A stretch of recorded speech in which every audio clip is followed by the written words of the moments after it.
Nongeye kubasuhuza ndabifuriza kugira ibihe byiza amahoro y'Imana akomeze kubana namwe ndizera ko muri amahoro no byaha bitameze uko nguko ntago ari ubushake bwawe izere ko bishobora guhinduka ko mu biganiro bitambutse harimo ikiganiro twaganiriye mu kijyanye n'agahinda gakabije cyangwa se agahinda muri rusange tubona yuko ushobora kwicara ugatekereza ukagira icyizere cy'ejo hazaza ibintu bikamera neza ndabashimiye ko mukomeje kwiga icyo kintu ndizera yuko mu mibare y'abiyahura mu Rwanda izagabanuka kuko inacyo mbifuriza kuko birambabaza n'abandi bose ngira ngo bankurikiye iyo bumvise ngo umujyambere runaka yiyambuye ubuzima biba ari agahinda niyo mpamvu mbabwiye ngo nuwo bitameze neza nagira icyizere ko bishobora kumera neza anytime. Ni Gisa Foster rero nk'ibisanzwe ni kuri Gisa Foster TV, subscribe urebe usangize bagenzi bawe n'inshuti zawe na famille yawe ikiganiro hanyuma ubundi dukomeze kubana commentaire ndazemera ndetse n'abahamagara n'abandika kuri iriya nimero iriho nabo ndabakira. Hari ukumbwira icyo wumva twaganiraho kijyanye n'ubuzima, hari urwayi runaka wakize, hari ubutarakize, hari ubuhamya runaka, mwese mbahaye karibu. Rero ikiganiro cy'ubushize nari nabemereye yuko nzagaruka ku kintu abamama n'abakobwa bagiye bambaza bakambwira bati muvandimwe mu gihe cy'imihango turaribwa cyane turaribwa ese byashira byagabanuka umuntu yabyitwaramo gute ngo bye kumubangamira kugeza kuri uriya rwego. Ndabibabwira nk'umwe muri mwe, ndabibabwira nk'umuntu wifuza ko bitabahagarikira ishuri nimba uri umunyeshuri akazi ndetse n'imirimo yawe ya buri munsi n'undi wese niyo waba uri mu rugo ukaba utaribwa cyane. Reka mvuge ngo ubundi imihango iza gute kugira ngo wumve uburibwa ahantu buva hanyuma turebe nuko twabugabanya kuko ubwirinda byo nta bukundi wabwirinda usibye kubugabanya. No kuvuga ngo umubiri wawe iterisi yawe nyabye yawe ibitegereje kwakira umwana bitegereje kwakira igi buri kwezi. No kuvuga ngo nimba bitagikunze yuko usama ukaburi bujye imugongo uri bujye mu mihango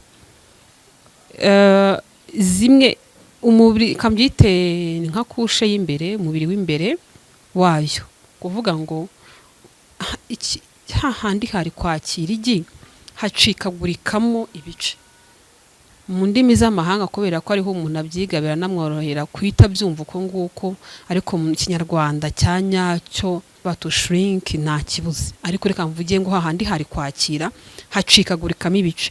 None urumva iyo hacikaguritse kuko urumva ni nk'umubiri ni nka layer ni nka kush iyo hacikaguritse biratangira bigasohoka nibyo uzabona ari ibibumbe bisohoka.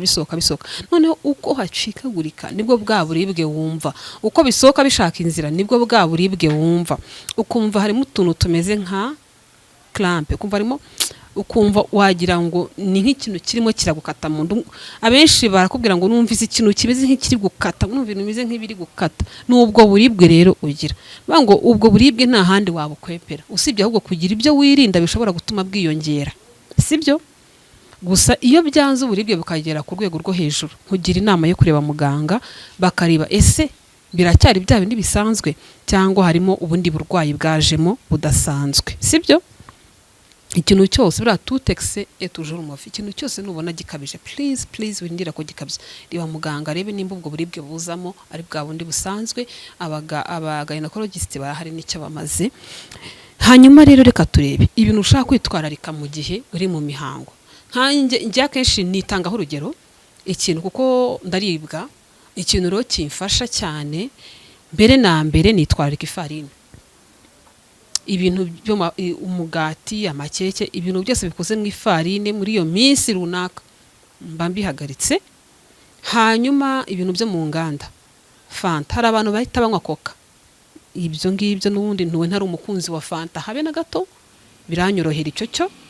Hanyuma ubuki mba mbuhagaritse produit laitier ibintu biva ku mata mba mbihagaritse.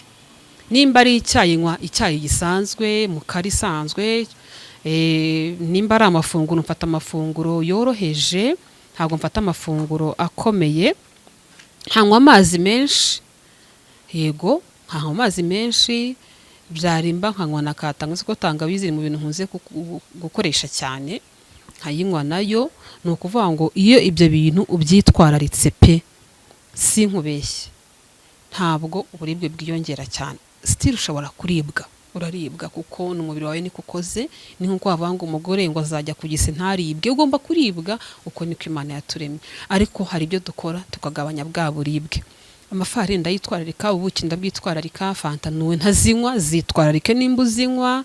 Yego, ikindi nanone nkora no kwirinda gusinzira cyane, kujya mu buriri cyane, ahubwo ushobora gufata nk'umwanya ngashyiramo utwenda nkagenda kugira ngo amaraso ashyuhe n'umubiri ukore, nkagenda nkongera nkagaruka.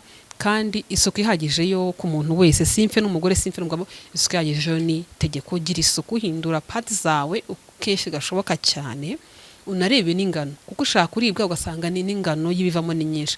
Iyo ubona ingano y'ibivamo ari nyinshi kandi unaribwa, ushaka ufite ikibazo cyo kwa muganga. Ariko nimba ingano ari isanzwe ukaribwa, ibyo byo birasanzwe.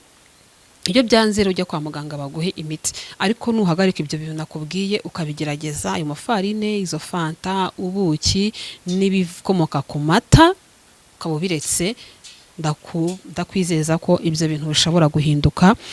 Gusa muri iyo minsi, mukobwa unkurikiye, mwana mutoya ugitangira kujya imugongo, nyabunagira isuku ihagije. Kandi umenye yuko imihango kujya imugongo ntabwo ari uguhumana, si icyaha. Ufite ubuzima, umuntu ufite ubuzima buzima, ibyo bintu bigomba kumubaho, sibyo? Hanyuma rero abantu bakubwira ngo fata ibinini, hari abantu ahita ahamagara akaba agiye kuri phone ngo ngo ko bigenze ukuntu, ngo mbigenze gute, ngo ngiye ngo ikindi ngo cyankoreye niki, ngo nawe stop. Nakugira ni ukuvuga ngo wa muntu ukubwira ngo, hari abantu bakunze kubigira ako kantu. Buriya abakobwa, abamama, n'ukuri turi abana beza pe. Murashaka kubwira ngo ngenga amavuta ya nani yankesheje, ngo ngenga ikintu icyo cyankoreye, w'iki kinini maze ngo ngenga iyo ndwaye umutwe ngo mitanywa action. Ariko bavani mwaritse gushukana ibintu by'imiti, nzabibabwira, mbabwira ukuntu mwafashe imiti mukayinywa bujiji, imibiri yanyu mugatumisha amazi imiti, aka kanya kubona umuti kugabanyiriza uburibwe bikaba ari ikibazo. Warivanye ku muti woroshye runaka ukaba warigereje ku muti ukomeye. Ngewe ngo action ngo niyi nkorera ibuprofen uyinywa bayikwandikiye. Ibuprofen muzi ibintu birimo ni anti-inflammatory, nimba nta inflammation ihari urayinywa ngo bimara iki, ngo igabanye uburibwe gusa, kubera ko uwo muti wawe ubwe na runaka nawe ukaba urawunyweye. Noneho harimo n'abahanga rero bazi no kunywa antibiotique, maze bajya no muri farumasi bakaziba. Antibiotique iragenda ikubaka mu ikintu bita resistance, noneho hakaba ari igihe bizagera ikabita kibashe no kukuvura, kubera ko uyinywana nabi. Iminsi banakubwiye ntuyigezeho. Hari nk'umuntu hano rwose undi imbere sibanga ashaka kunywa imiti antibiotique z'iminsi 5 ingahe, ayinywa iminsi 2. Nimba ararwaye grippe iminsi 2 bihagije, atabwa ati je nakize n'imiti nayiretse. Uburi kwihemukira, no kuvanga uburi kubwira wa muti komeza gubaka iyo resistance umubiri, ubutaha niba kuma ntuzankiza. Mwumvire muri ikorera rero mukobwa, wenda birimo birakwabaza ntubimenyereye nibwo ukibijyamo. Abenshi nibakunze no kubiganiriza ababyeyi, ariko babyeyi nimuganiriza abana banyu nimba ugiye mu mihango ukiri mushyashya cyangwa se ubimazemo igihe ariko uribwa birengeje urugero, jya kwa muganga. Egera muganga, nicyo muganga ubispecialije muri ibi bintu, nicyo amaze ari hariya aragutegereje. Egera muganga, sibyo, agufashe, hanyuma umenye ngo nakora iki, kuko hari byinshi bazapima bakareba impamvu uburibwe bwawe burenze ubwo dusanzwe tugira. Iyo burengeje urugero barakuvura, nicyo nakubwira cyo, baragufasha kandi ugakira. Ni impamvu nkubwira ngo gana muganga. Hari ikiganiro twajyaga twumva kera kuri radio, ntari bwirirwe mvuga izina, ngo baza muganga ndakizi ikiganiro cyaramfashije cyane, kiri mu biganiro byatumye njya kwiga ibi bintu pe. Baza muganga, ndabashimiye cyane rwose. Imana ijye ibaha umugisha umuntu watekereje kiriya kiganiro. Ntabwo byari inyungu z'amafaranga gusa kuri bamwe, byari no kutwigisha. Intego yanyu kuri njye mwayigezeho kuko mwatumye nanjye njya kwiga ibi bintu. Rero nshuti yanjye nkurikiye aka kanya, baza muganga, nkurikira ukuri ibi bintu nakubwiye, ariko mu gihe birenze please baza muganga. Wikwivura utazi ibyo wivura ibyo ari byo. Ushaka kuba uri kuvurwa n'umuntu ayo wivuye akivura nabi, ejo ibyo bintu bikazagutera ibibazo.